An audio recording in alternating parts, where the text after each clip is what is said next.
Hello and welcome to episode 1 in our podcast series, Conversations on Workplace Wellbeing, hosted by Know You More. I'm Tim Mart, one of the co-founders of Know You More, and I'll be with you as we look to dive into the very topical subject, as the title suggests, of well-being in the workplace. In each episode, I'll be joined by a group of experts and coaches in the area of well-being, and I'm really excited to introduce them to you in just a moment.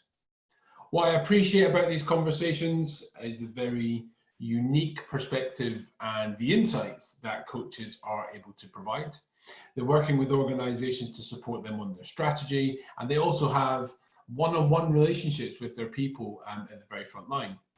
So they're in a fortunate position and have a very rare view into the relationship between employee and employer. In this first episode, we wanted to bring it right back to what does well-being in the workplace really mean?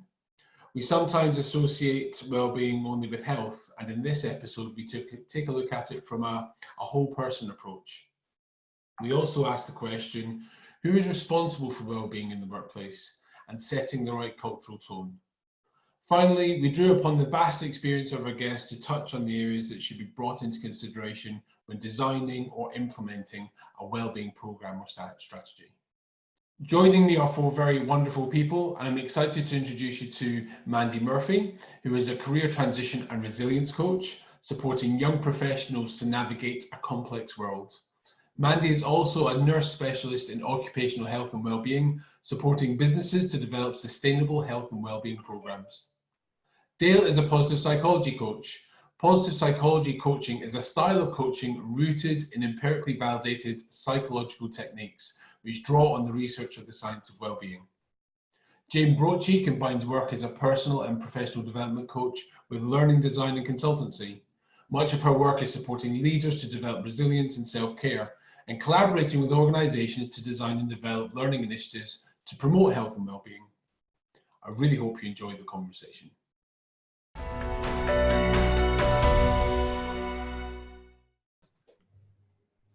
Hi Dale, hi Jane, hi Mandy. Thanks for joining me again in this conversation around well-being as we go into our first episode on what does workplace well-being really mean. I'm just back from holiday, like we spoke about a couple of minutes ago now, and really ready actually to dive back into the subject is moving from that kind of holiday space back into work and leadership and everything else. Lots of reflections actually from our first episode that we did, really kind of setting the scene, and I recommend everyone just to go back and potentially listen to that if they haven't done so already. But setting the scene around this conversation about well-being. And when I came back from holiday, the podcast had gone out, which was great. We were getting some great feedback. And there was a real appreciation, I guess, of the unique perspective that, I guess, coaches provide when it comes to conversations around workplace well-being or other kind of matters within the workplace. That sense that they work with an organization, of course, together to support them to achieve their goals and their outcomes and their improvements and what they're looking to do. But they're also really working with the front line, with the people, and hearing their experiences of it in a very kind of confidential space.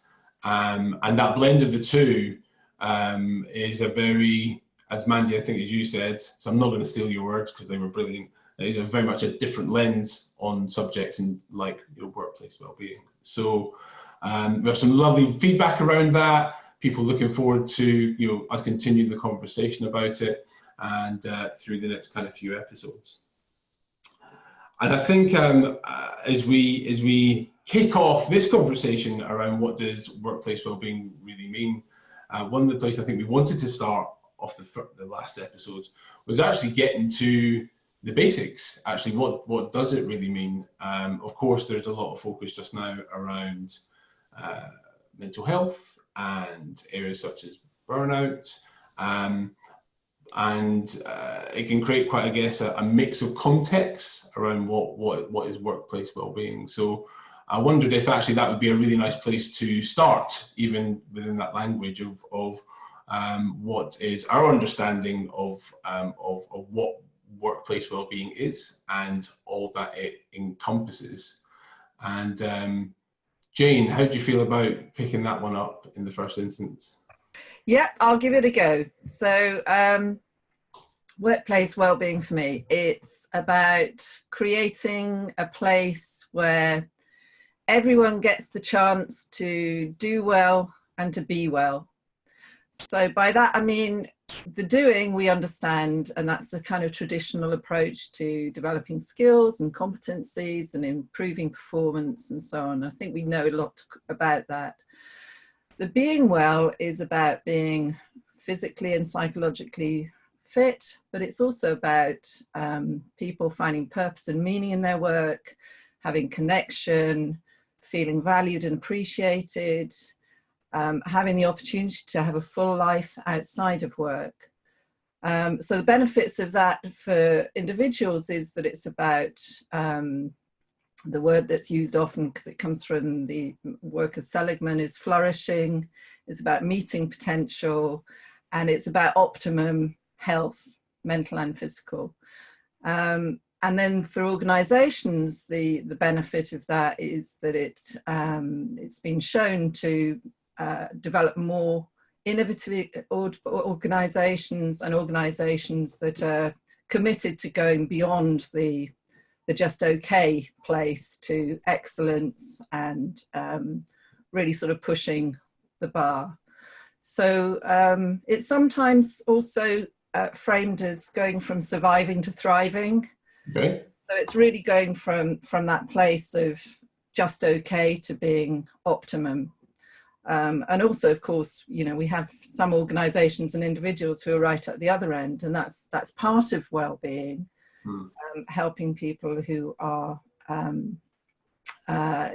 not flourishing, but it's only a part. And I think what we're beginning to understand is this whole sort of other area of purpose and meaning and connection is really where the important work is happening, because it can prevent people from crashing and burning and having mental health problems in the future. Brilliant, thank you. Yeah, and a couple of really interesting points that came out of that was the impact on the organisation. Really interesting to hear that point about the innovative side of things. Often when we're talking about the benefits to the organisation, it's around, I guess, potentially more performance and, you know, productivity. If people are well, then they're there more, therefore then it's more productive potentially. And I guess also the kind of the caring aspect of looking after, you know, doing the right thing by your employees as well. So, and in the work that you do, Jane, in terms of maybe some of the conversations that you have with people, specifically, again, that's interesting, the growing nature of that need for purpose and values, and how that then transpires into well-being. What are you experiencing there? In terms of the coaching interaction? Yeah. Well, we're all seeking purpose in what we do. We spend such a vast amount of our time at work that finding purpose and meaning is really critical to how much we enjoy our work. So that's often a very core part of the coaching experience. And that doesn't necessarily mean we have to all be saving the world, although that's great. You know, it's nice to be doing that as well. But people can find it in very small ways in their work. So I'm thinking of one example without breaching any confidentiality. I can think of somebody who I coached who was getting very bored at work. She wasn't being challenged enough. And we talked about, you know, is this time to look for another job? You know, and she decided for a number of reasons this wasn't the time for her, because she'd got a young family and there were other reasons why she was in this job. So, you know, through the coaching relationship, she talked to some other people at work, and she carved out a role for herself where she was supporting interns. So this kind of spoke to her own sense of purpose and meaning, that she was She was able to care for others who were coming into the organisation. She was bringing value to the organisation by doing that. But it was only through those conversations about what gave her personal meaning that she was able to find a way in that situation to make her role valuable for herself and for the organisation. So that's just like a really small example, but I think, you know, these sorts of things are happening all the time, and it's important that we're having these conversations with people, because that could have been a very valuable worker who could have left at that point. But she chose to stay, and actually she chose to stay and do something which is now an important part of her role, and anybody else who will come into that role after her.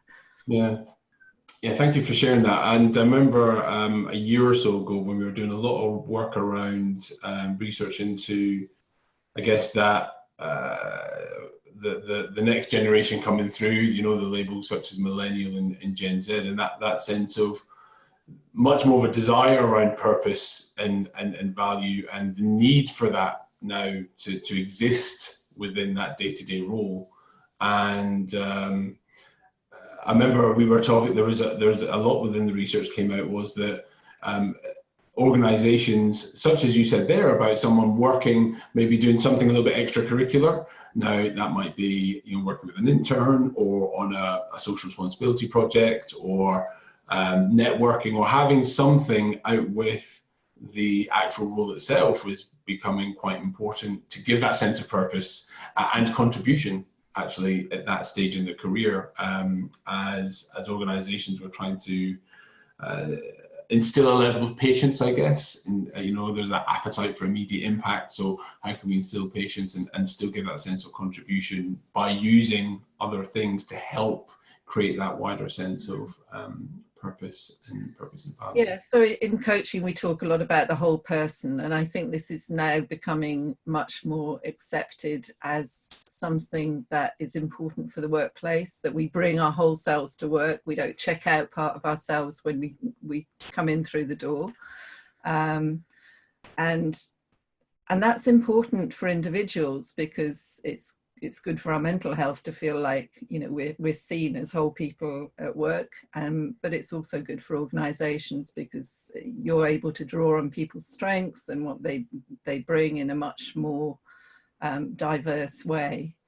And yes, side projects are often really important, but yeah, organizations need to enable that and facilitate that to happen. So absolutely, and create that space to explore what that purpose means for the individual, so that they can then direct them, I guess, or create the right opportunity for them to do that. So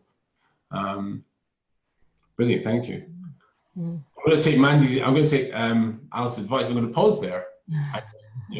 Check in. So I felt where a natural progression to that might be, Mandy, and so I'm conscious not to sort of might be around having looked at that from a values point of view and a purpose point of view of well-being, is actually from maybe an occupational health perspective in that side into it as well, and how that leads into there. Yeah, absolutely. Because I was also going to bring in, so interesting when we start talking about meaning and purpose, and I love that about bringing the whole person to work, because so many people talk about being a different person at home to who they are at work, and what that looks like and for them. And the meaning issue is so important, because everybody thinks, or not everybody, but lots of people think it's about I have to have a big idea or a social impact or a big moral impact for me to have meaning in what I do. But actually it comes back to a resilience point. Actually, if you can find meaning and purpose in everyday things or in anything that you do, then that really supports your well-being and your mental well-being more particularly. In the longer term. So it is really important that we come back to looking at what meaning is for individuals. Yeah. It is that, and I was just thinking about that impact. So younger generations, they want impact more, and they want to see impact more quickly. And I heard someone talking last week about younger generations feeling like a very small cog in a very big wheel, and that they can't quite see their outputs and what is the impact of what they're doing and what they're delivering. And I think that's not a difficult place to start in terms of supporting your employees to see their contribution to the bigger picture and what's happening in that organization. And when people see that, they contribute more and feel like it's actually doing something that's worth something and matches with their meaning probably and their purpose. So it does drive then that sense of yeah, I mean, for want of a better word, performance, because they've seen more meaning, they engage with it more, doing more of it. Yeah. I mean, this thing around meaning is huge though, right? I mean, it goes, if you've ever read Viktor Frankl's book In Terms of a Man's Search for Meaning, and what I love about that is the end, it talks about how purpose is it's not something that you just have and that's it. It evolves with us, it changes with us. But this sense of meaning can go all the way from something like that to, I've heard people talk about, what kind of, just what motivates you, what helps you get up in the morning, what makes you tick. How with it being such a broad subject, how practically, I guess, can people connect with, or understand or find, or, this such a broad concept of meaning, I guess. Yeah, and it goes back to your personal values, doesn't it? And what drives and motivates you. And it's that classic question of what's your reason for getting out of bed in the morning? So you had a really rubbish day yesterday, it didn't go well for whatever reason, but you still go back in the next day, and what is that? What supports you to do that? And it's connecting with that and what your contribution is really does help and support you. Yeah. Definitely more. I think we were talking earlier about how well-being is definitely, and the concept around well-being is really shifting away from just a health model, and the it used to be seen as the absence of ill health around well-being, but actually it's a lot more now. And I found a quote, if I could read for you, from the UK Office of National Statistics, and actually it goes on National Statistics Measuring National Wellbeing Programme. Which is interesting, and they say how satisfied we are with our lives, our sense that what we're doing in life is worthwhile, our day-to-day emotional experiences in terms of happiness and anxiety, and our wider mental well-being is their definition of personal well-being. Okay. So even from the Office of National Statistics, which I least expected to have one, so which is really cool. And it's definitely a shift with how younger generations are also seeing their own personal well-being and what that means for them to be kind of being well at work and what work gives them in order to thrive. And can you tell us more about that in terms of how that shift in perception? I think it's more, we are looking at, we have a responsibility to protect health at work. So employers will always, there's a legal and ethical duty there. And that includes stress management and managing the risks around stress and not creating ill health through that. But there is more of a shift around looking at the wider context in terms of what us as individuals in that work arena and how work supports us. It's a place of collaboration. Is it a good environment that we're in? Financially, are we supporting our well-being? Is that's a huge contribution for some people. And also coming back to, which we always come back to, is that impact and that kind of purpose and values, and how we are contributing is really important. And I think there's definitely, even in the health sector, I'm seeing a shift to looking more at that and supporting people with that above and beyond the Fitbits and the yoga classes and the healthy eating kind of programs and the Fruit Fridays, that kind of thing. So they are kind of doing more, there's a term on it now, isn't it? There's merging different programs into it to be part of a bigger, wider wellbeing strategy. Okay, right, okay. Yeah, I mean, you've seen a lot of that, and I heard a lot of, I guess the kind of outward looking, we're doing a lot with well-being, I hear in, companies in San Francisco, people walking around with, vitamin D drips in their arms if they need that kind of extra, and we laugh, but, and if, having had a couple of meetings with Shirag at WeWork and stuff, there's often lunchtime yoga classes and meditation and mindfulness and all these things that people, I guess, or promoting people to do. But like you say, it's just that wider sense of being within that environment as well, and what are changing environments. Yeah, I heard a really good, I was at a meeting yesterday and I heard a really classic quote, and they were talking about mental, it was a session on mental well-being and how organization cultures need to change. It's not just about, you know, the little initiatives that that people put in, which are good. There's lots of good benefit from them. But he said you can't yogi your way out of a toxic work culture.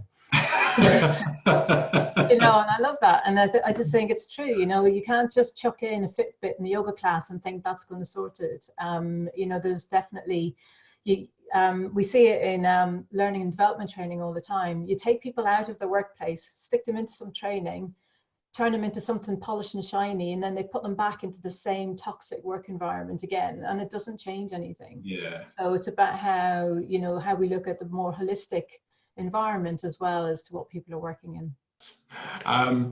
So yeah, absolutely, Mandy. That sense of kind of culture, that sense of, you know, toxic culture. I shared being away, and I know I shared this with you a little bit earlier on as well. And, you know, sat there being on holiday, on my phone, you know, obviously what I do gives me a sense of purpose and meaning through Know You More. But I was there sending an email to, you know, someone that we all know, Jeremy.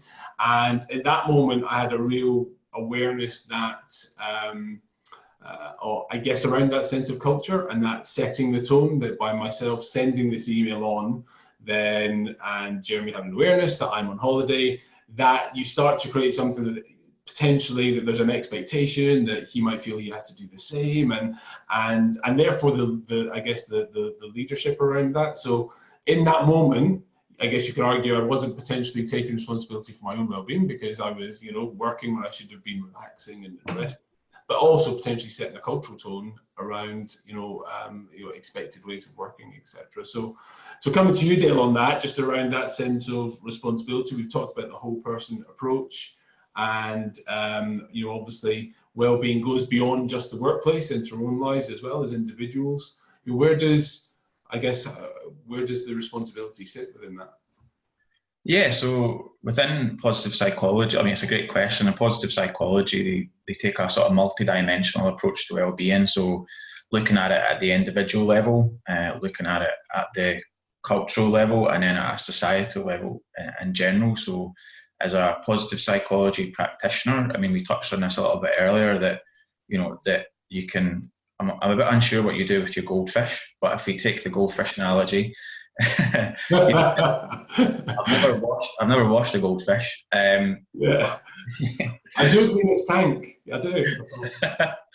But that you can kind of, in my experience within the corporate world, sometimes it can be, you know, you're taken out, you're kind of given an inspirational talk, and then you're at a workshop for a few hours, then you're put back in that culture, which can be quite difficult. But it's quite interesting that the government, you mentioned the Office of National Statistics, the government also published a report in 2017, the Stevenson report, which placed the responsibility of workplace well-being, specifically workplace mental health, at 3 levels. So it talked at the organizational level, so that the organizations have an obligation to produce core standards almost, so to create like sort of core standard at work, which there's various that, but that would then be published. Also, workplaces have an obligation to provide sort of digital tools and products, and also they have a sort of a legal obligation to look after mental health.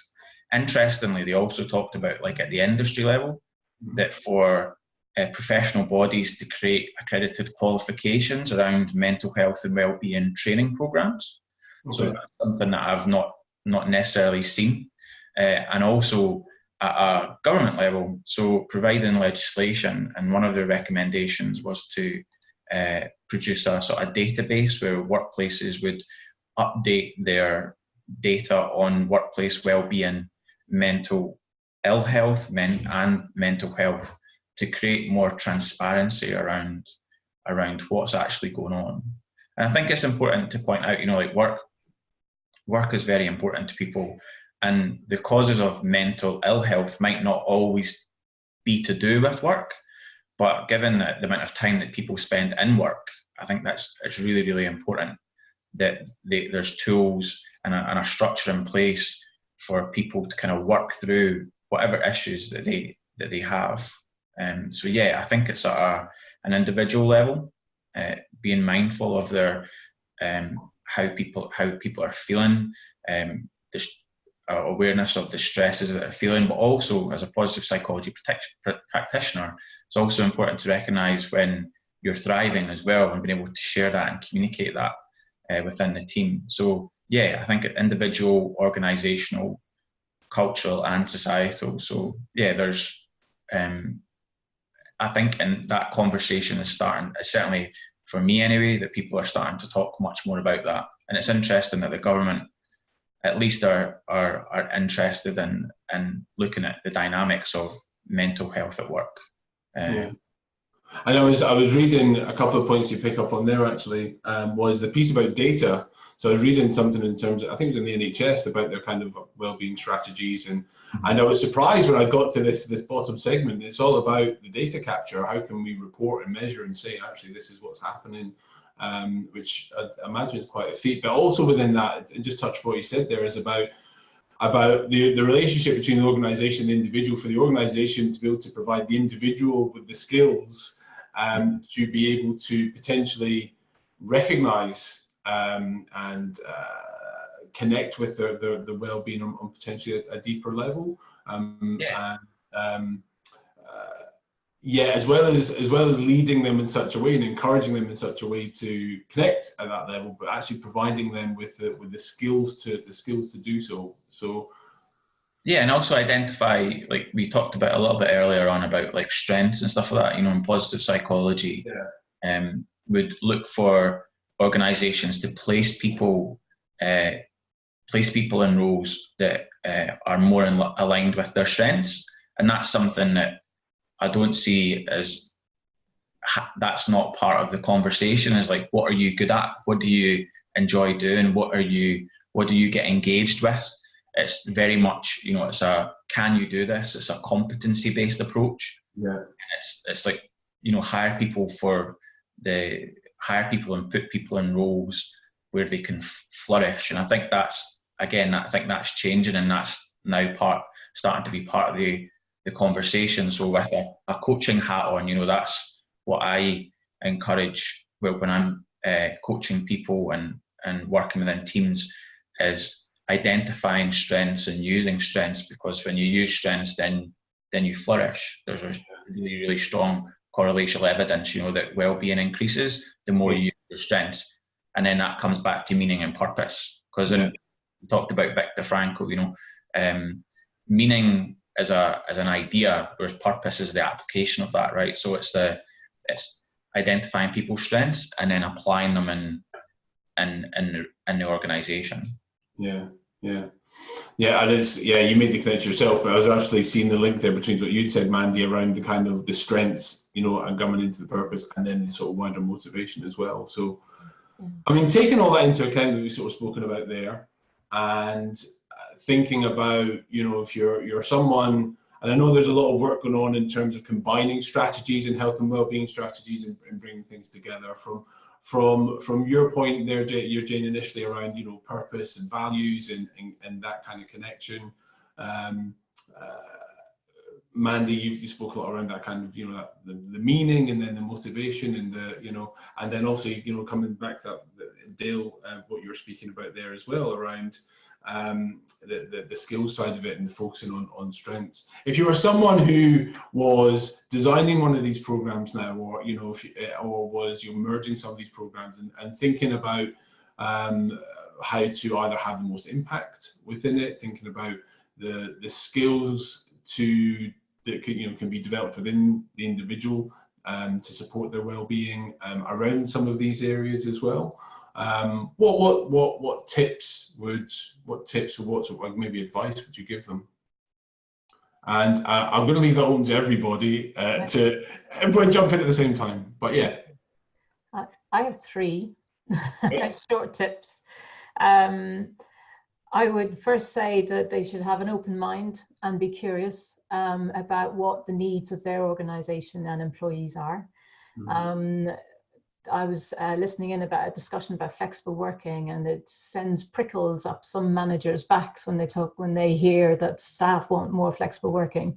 But it's certainly the kind of world that we're moving into now, which is kind of having people having other things other than work that they like to do. And we've got lots more people caring for older people and also caring for younger people, and how can we support them with a bit of flexibility. So having an open mind about what that flexibility could look like. Yesterday I heard an idea about young people. This is probably quite predominant in healthcare more, but young people want to work for a couple of years, take 3 months off on a sabbatical and go off traveling, but then come back.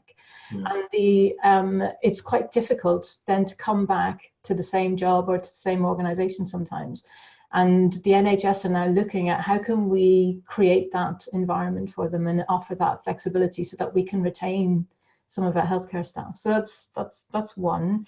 My second is around feedback and being responsive to feedback. So if something's not working, be open to kind of understanding what's not working and why. And that also goes down to a personal level and how you accept feedback as a manager, as an individual, and as a leader.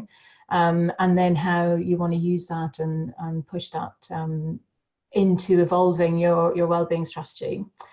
And my third one is about thinking the bigger picture. I heard and thinking kind of further down the line. This isn't just about this financial year's bottom line or next year's. And often even at an individual level, you know, we might decide we'll take up exercise, but the weather's really good at the moment, so it'll be good for the summer, but as soon as it's a rainy day, so I won't do it, maybe next week. And then we kind of lose track of things like that.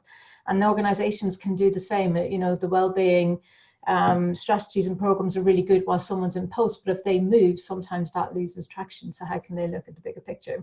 And I have just a quote that I heard yesterday from Bill Gates, which was fab. Sorry, I have been giving a lot of quotes this time. 2 quotes in one day, this advice. It is good. He said, we overestimate the change that will occur in the next 2 years, and then we underestimate the change that will occur in the next 10. So we overestimate what's going to happen immediately, and because it doesn't happen, we kind of sit back and go, oh well. Oh, right, yeah. And then he says, you know, don't let yourself be pulled into inaction. So just because it doesn't happen immediately doesn't mean you don't do anything about it. So that's partly where the thinking bigger, you got to think further down the line rather than just immediate. My three. Nice, thank you so much, Mandy. Yeah, that was great. Jane, what tips would you give? I guess one thing might be not to get too overwhelmed by all this, because it feels so big. And actually, anything you do, wherever you start, is a start, and that's really important. Yeah. So if you can bear in mind the idea about strengths and appreciative language, I think those are two principles that will take you a long way. So I trained as a strengths profile practitioner. So one of the light bulb moments for me when I did that was understanding that strengths aren't just what you're good at, it's the things that bring you energy. So focusing on strengths brings energy to individuals, it brings energy to the organization, and it infuses people with the motivation and the will to do things. So it's kind of the fuel of the organization. So taking a much more abundance centered approach rather than a deficit approach, looking at people's weaknesses, thinking about what's going wrong, focusing on that. Instead, look at what's going right, build on what's going right, and work from there. Use your strengths, don't focus on your weaknesses. If you've got weaknesses, then find somebody else to collaborate with or to compensate, or use your own strengths to compensate for what you don't do so well. So that works on an individual and an organizational level. The other thing, and Mandy alluded to this a bit, it was just the appreciative language. Yeah. And I think we really don't give this enough weight, really, and it's a bit of a cultural thing in the UK as well. We're not terribly good at being grateful, showing appreciation, acknowledging people's contribution, and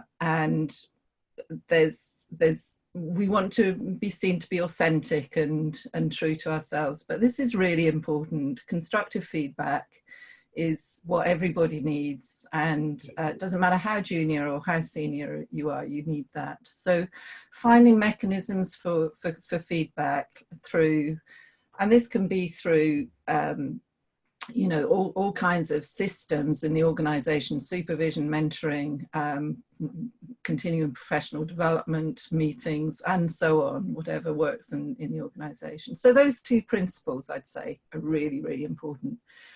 So I can also see things at the organizational, the leader, and the individual level. So at the organizational level, it's about embedding things. So it's, as Mandy said, it's not about add-on initiatives. It's about really making sure that right from the moment a person enters the organization, they understand that this is the way that we do things around here. We care about your well-being. There are structures in place that will ensure that your well-being is looked after. And we expect you to do the same as a member of this organization towards other people.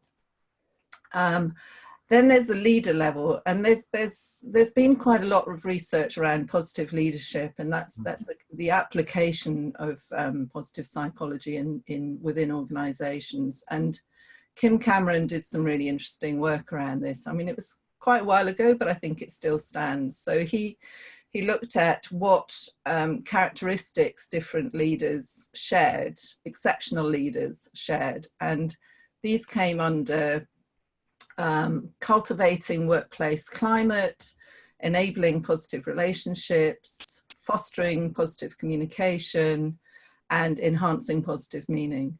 So if you've got leaders who are trained and skilled in those areas themselves, then they start to set the tone, manage expectations, set expectations.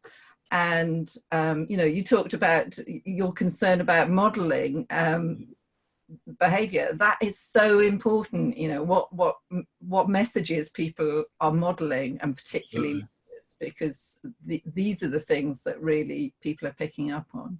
Yeah. And then finally, the personal responsibility around individual well-being. That is where we as coaches are operating and helping people to take responsibility for those things that are within their control. And that, you know, we're not trying to say that if the environment is really toxic, you can make it work. That's not going to happen. But there are things that people can do for themselves, and within a coaching relationship, we can help to develop those abilities.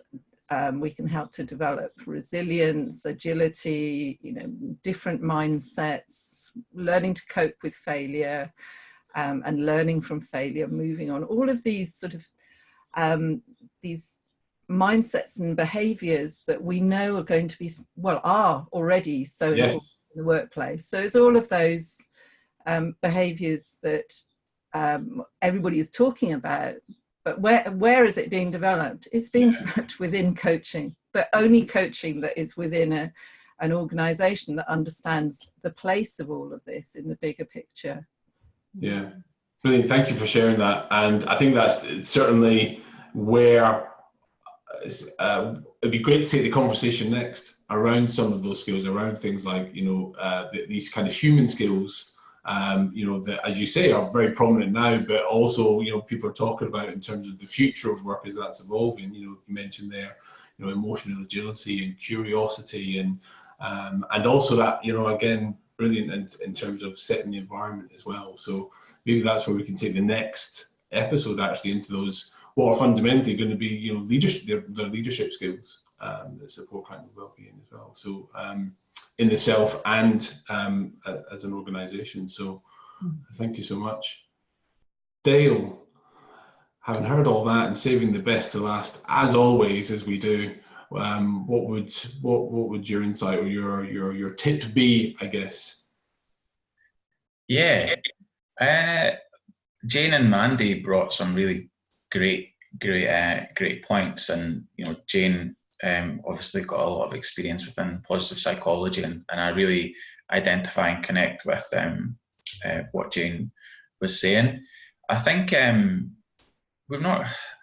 would kind of agree with everything that was said, and we've not really touched on the physical side of well-being as well. So, like, I think we've talked about sort of culture and with the mind and stuff like that. That I think as a coach, and particularly within organisations, I would encourage organisations to get active, to look after the body as well as the mind, because the two are very much linked. So, yeah, if there's anything that's not been mentioned by Jane and Mandy already, it's just have an appreciation for the body, and within organisations look for opportunities to be more active, whether that's I've heard about walking meetings. Yes. Going on meetings and walking, looking for opportunities to come together as a team, maybe in a different environment. And that, for me anyway, that whenever I've done that within my career and the organisations I've worked for, it makes a real difference. So I mean, I've got a lot more to say, but I don't want to kind of repeat myself. But I just think it's something to consider as well if you're looking at how to improve well-being in the workplace, is to consider the impact on the body as well as the mind. Yeah, absolutely. The 1 hour in nature and the blue and green space. And I was having a conversation with somebody yesterday, and we were talking, not so much, I mean, it was about the physical, but more kind of biological. It was actually around nutrition. And we were talking about, I guess, the kind of the Gestalt side of coaching around, where you're feeling things and where you're experiencing things. And both of us connected about the stomach and feeling things, this tightness in our stomach, and how actually, eating the wrong things can also, was almost kind of manifesting itself or reverse engineering a sense of anxiety from the stomach to the brain. So there's also the biological side of things as well around, the physical, which impacts well-being. Definitely. And just in one more point, I think that there's a